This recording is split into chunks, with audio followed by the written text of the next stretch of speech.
پاک افغان مذاکرات ناکام، 3 روز تک جاری رہنے والے ان مذاکرات میں دہشت گردی، دوحہ معاہدے پر عمل درآمد اور علاقائی امن پر تفصیلی بات کی گئی، تاہم فریقین کسی نتیجے پر نہیں پہنچ سکے۔ وزیر اطلاعات عطا تارڑ نے کہا کہ افغان طالبان کی جانب سے پاکستان مخالف دہشت گردی کی مسلسل حمایت کے باعث پاکستان کی کوشش بے سود ثابت ہوئی۔ اپنے ٹوٹ میں کہا، پاکستان نے افغان طالبان حکومت سے کالعدم ٹی ٹی پی اور بی ایل ایف کے حملوں پر بارہا احتجاج کیا اور دوحہ معاہدے پر مکمل عمل درآمد کا مطالبہ کیا، مگر افغان قیادت نے سنجیدگی کا مظاہرہ نہیں کیا۔ طالبان حکومت نہ صرف افغان عوام کی نمائندہ نہیں بلکہ اپنی بقا کے لیے جنگی معیشت پر انحصار کر رہی ہے۔ ذرائع کے مطابق مذاکرات کے دوران افغان وفد کا موقف بار بار تبدیل ہوتا رہا۔ تیسرے روز مذاکرات 18 گھنٹے تک جاری رہے، جن میں افغان وفد نے کئی بار پاکستان کے منطقی اور جائز مطالبات کیے،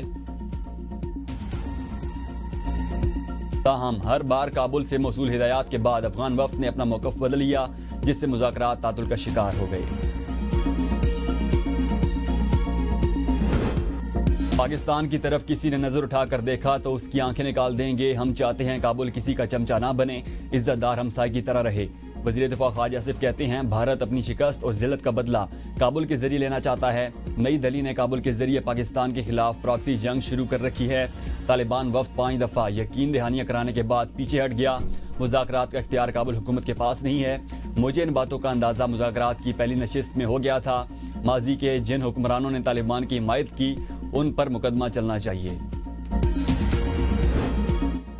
اسرائیل نے غزہ جنگ بندی معاہدے کی دھجیاں اڑا دیں۔ اسرائیلی وزیر اعظم نیتن یاہو نے اسرائیلی فوج کو غزہ میں فوری اور شدید حملوں کا حکم دیا، جس کے بعد رفح سمیت کئی علاقوں پر فضائی حملے کیے گئے۔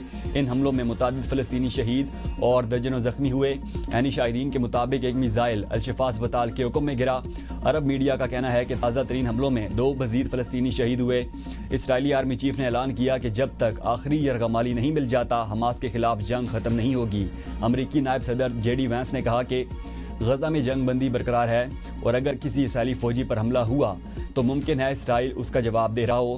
حماس نے جنگ بندی کی خلاف ورزی نہیں کی، اس لیے اسرائیل کو چاہیے کہ وہ بانی پی ٹی آئی کی ہدایت پر خیبر پختونخوا میں مختصر کابینہ تشکیل دینے کا فیصلہ کابینہ مرحلوں میں دی جائے گی۔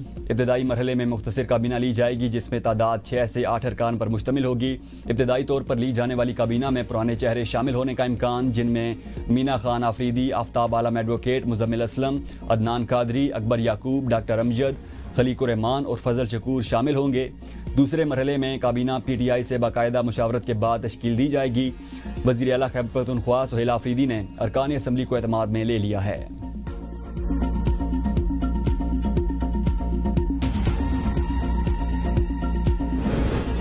فیلڈ مارشل کا عرب ممالک کا دورہ کامیاب ملٹری ڈپلومیسی کی شاندار مثال قرار۔ مصر، اردن اور سعودی قیادت کا پاکستان کی مسلح افواج پر مکمل اعتماد کا اظہار۔ آئی ایس پی آر کے مطابق فیلڈ مارشل کی اہم ملاقاتوں میں انسداد دہشت گردی، دفاعی تعاون اور انٹیلیجنس اشتراک پر تفصیلی بات چیت ہوئی۔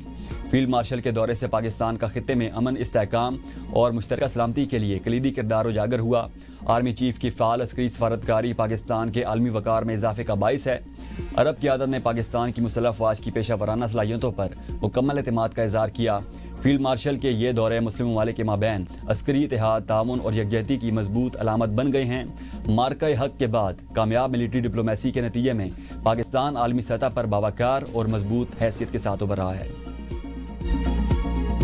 افغان سمیت کسی بھی غیر ملکی کو پراپرٹی کرائے پر دینے والوں کے خلاف پرچے کا حکم۔ وزیر اعلیٰ پنجاب مریم نواز شریف کی زیر صدارت امن و امان پر مسلسل چھٹا اجلاس۔ غیر قانونی طور پر مقیم افغان باشندوں کی نشاندہی کے لیے مساجد میں اعلان کرانے کی ہدایت۔ کسی بھی غیر ملکی کو گھر، دکان، فیکٹری، ہوٹل اور پیٹرول پمپ وغیرہ کرائے پر دینے کی روزانہ رپورٹ دینے کا حکم۔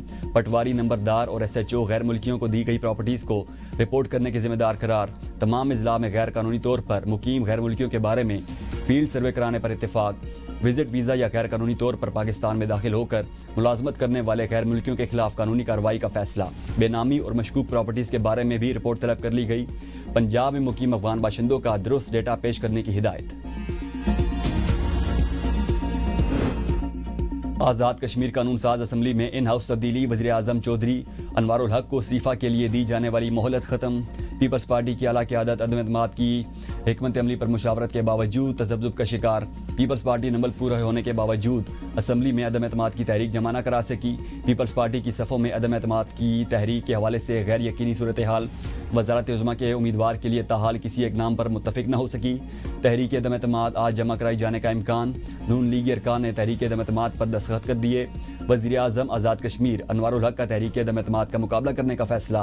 جماعت اسلامی نے وزیر اعظم کو اسمبلی توڑنے کی تجویز دے دی۔ تحریک عدم اعتماد خطرے میں پڑ گئی۔ جماعت اسلامی کا کہنا ہے کہ آزاد کشمیر اسمبلی تحلیل کر کے نئے انتخابات کرائے جائیں۔ آزاد کشمیر کا سیاسی منظرنامہ پھر الجھ گیا۔ مسلم لیگ نون کا نئے وزیر اعظم کے لیے پیپلز پارٹی کو ووٹ دینے سے صاف انکار۔ آزاد کشمیر میں نئی حکومت کا حصہ بھی نہیں بنے گے۔ ذرائع کے مطابق تحریک عدم اعتماد میں ساتھ دیا جائے گا۔ تحریک عدم اعتماد الگ مسئلہ ہے۔ قائد ایوان کا انتخاب آئینی عمل ہے، اس کے لیے پیپلز پارٹی کو ووٹ نہیں دیں گے۔ وفاقی وزیر احسن اقبال نے میڈیا سے گفتگو میں کہا، موجودہ آزاد کشمیر سیٹ اپ کی نااہلی کی وجہ سے انتظامی گورننس اور ترقی کے مسائل پیدا ہوئے۔ امیر مقام بولے، جوائنٹ ایکشن کمیٹی کے ساتھ معاہدے پر عمل درآمد یقینی بنائیں گے۔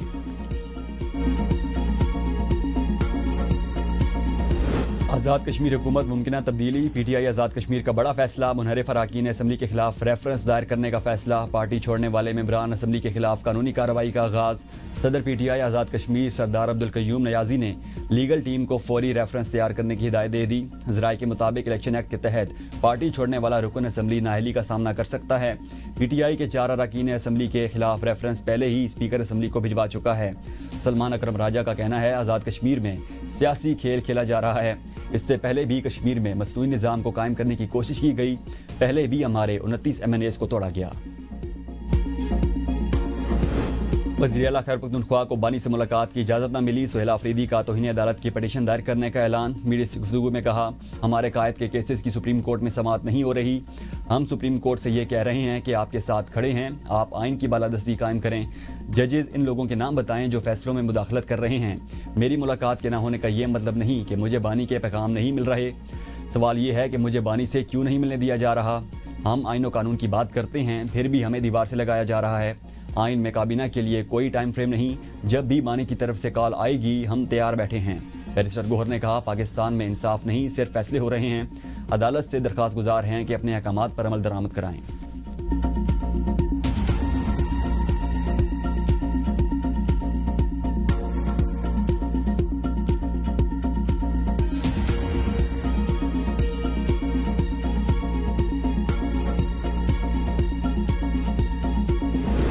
نائب وزیر اعظم اسحاق ڈار کی سعودی وزیر خارجہ سے ملاقات۔ دو طرفہ تعلقات اور علاقائی اور بین الاقوامی امور پر تبادلہ خیال کیا گیا۔ غزہ کی صورتحال سمیت عالمی امور پر تفصیلی گفتگو۔ پاکستان اور سعودی عرب کی کثیر الجہتی شراکت داری مزید مضبوط کرنے پر اتفاق۔ دو طرفہ تعلقات اور بھائی چارے کے رشتوں کو مزید فروغ دینے کا عزم۔ وزیر خارجہ اسحاق ڈار کا ترک وزیر خارجہ سے ٹیلی فونک رابطہ۔ دو طرفہ تعلقات اور علاقائی بین الاقوامی امور پر تبادلہ خیال کیا گیا۔ غزہ کی صورتحال سمیت عالمی امور پر تفصیلی گفتگو۔ فلسطین میں دیر پامن کے قیام کے طریقہ کار پر غور کیا گیا۔ Chairman joint chief of staff committee general Tahir Shamshad Mirza کی بنگلہ دیش کے آرمی چیف سے ملاقات۔ مختلف سطح پر باہمی دوروں کے تسلسل پر اتفاق۔ ISPR کے مطابق ملاقات میں عالمی اور علاقائی سلامتی کی صورتحال پر تبادلہ خیال کیا گیا۔ پاکستان اور بنگلہ دیش کی افواج کے مابین تعاون مزید مضبوط بنانے پر زور۔ دونوں رہنماؤں نے پاک بنگلہ دیش دفاعی تعاون میں مثبت پیش رفت کو سراہا۔ گمراہ کن مہمات اور تقسیم پھیلانے والی اطلاعات پر تشویش کا اظہار۔ ایرانی صدر کی پاک افغان معاملات بہتر کرنے کے لیے ثالثی کی پیشکش۔ ایرانی صدر نے وفاقی وزیر داخلہ محسن نقوی سے ملاقات میں کہا، ایران اور پاکستان کے درمیان تعلقات تاریخی، مذہبی اور برادرانہ بنیادوں پر قائم ہیں، جنہیں مزید مستحکم بنانے کی ضرورت ہے۔ خطے میں تنازعات سے بچنا اور تناؤ کو کم کرنا وقت کی اہم ضرورت ہے۔ آج مسلم ممالک کو پہلے سے زیادہ اتحاد، بھائی چارے اور مشترکہ خطرات کے مقابلے میں یکجہتی کا مظاہرہ کرنا چاہیے۔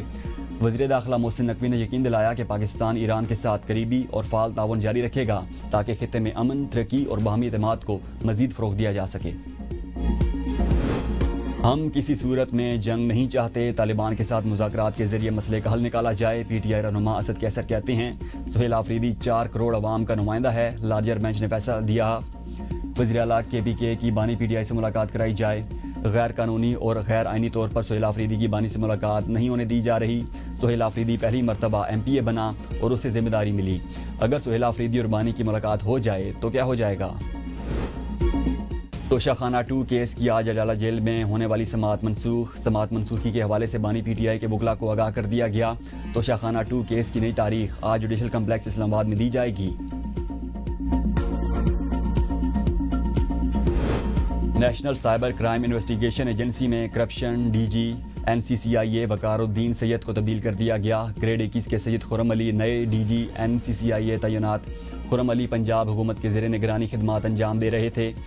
وقار الدین سید کو اسٹیبلشمنٹ ڈویژن رپورٹ کرنے کی ہدایت۔ رشوت لینے کے مقدمے میں NCCIA کے افسران کا جسمانی ریمانڈ منظور۔ عدالت نے ملزمان کو 3 دن کے جسمانی ریمانڈ پر FIA کی تحویل میں دے دیا۔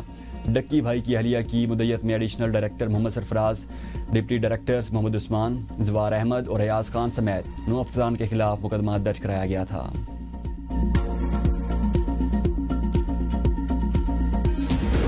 پاکستان کو سیلاب سے بھاری نقصان پہنچا، مہنگائی بڑھنے کا خدشہ ہے، عالمی بینک کا انتباہ۔ رپورٹ کے مطابق رواں مالی سال مہنگائی کی شرح 7.2% رہنے کی پیش گوئی ہے۔ آئندہ مالی سال میں مہنگائی کی شرح 6.8% رہنے کا امکان ہے۔ برآمدات بڑھانے کے لیے صرف ٹیرف اصلاحات کافی نہیں، حکومت اپنے ترقیاتی ایجنڈے میں برآمدات بڑھانے کو ترجیح دے۔ پاکستان ترسیلات زر میں اضافہ برآمدات اور درآمدات کے درمیان خلیج کو کم کر سکتا ہے۔ پاکستان بجٹ میں اعلان کردہ نیشنل ٹیرف پالیسی پر عمل درآمد یقینی بنائے۔ پاکستان پہلی بار تیز ترین معاشی گروتھ ریجن میں شامل۔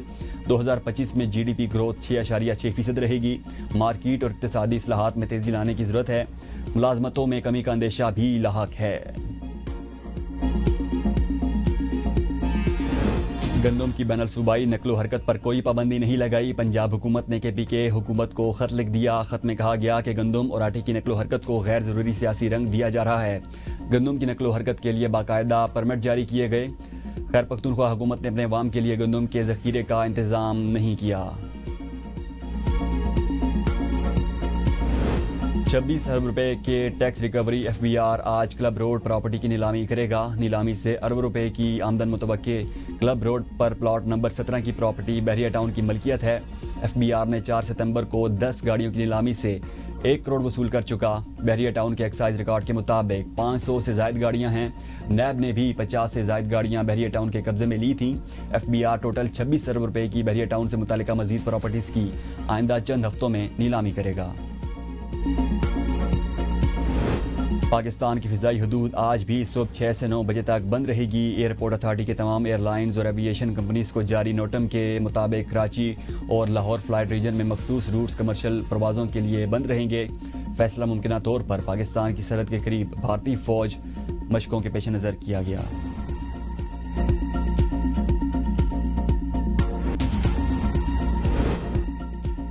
سابق کپتان محمد رضوان کا سینٹرل کانٹریکٹ پر دستخط کرنے سے انکار۔ PCB کے سامنے مطالبات رکھ دیے۔ T20 اسکواڈ سے کیوں ہٹایا، وجہ بتائی جائے۔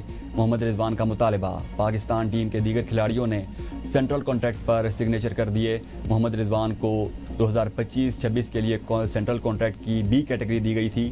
PCB نے مجموعی طور پر 30 کھلاڑیوں کو اور جیپ ریلی کے شائقین ہو جائیں تیار۔ تھل جیپ ریلی کا کاؤنٹ ڈاؤن شروع۔ ریلی 6 سے 9 نومبر تک تھل میں منعقد ہوگی۔